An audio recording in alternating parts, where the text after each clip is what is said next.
আমি বলছি আমি তোমার কাছে দেখো মাফ চাই, এখানে please। এখানে সিনক্রেট করো না। আমি বলছি সিনক্রেট করো না। আমাকে একটু ওরে কোলে নিতে দাও, আমি তোমার পায়ে ধরছি। আমি বলছি সিনক্রেট করো না এখানে। প্লিজ 1 মিনিটের জন্য ওকে তোমার কাছে দেবো না। দাও ওরে প্লিজ। আমি বলছি হাত দিবা না ওর গায়ে। ওর গায়ে তুমি হাত দিবা না। তোর কোনো মেয়ে নাই। আমি আবারও বলতেছি তোর কোনো মেয়ে নেই। মেয়েটা আমার, শুধু আমার মেয়ে। কানে গেছিস তোর?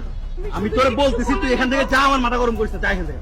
আমি শুধু একটু কোনো কোলে নেওয়ার দরকার নেই। তোর আমি বলছি না, আমার মেয়ের তুই একদম স্পর্শ করবি না।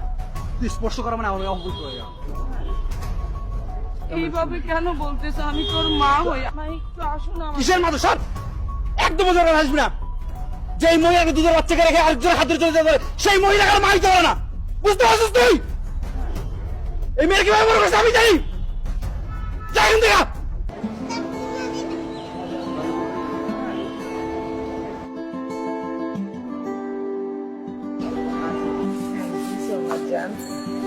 অনেক খুশি হয়েছি।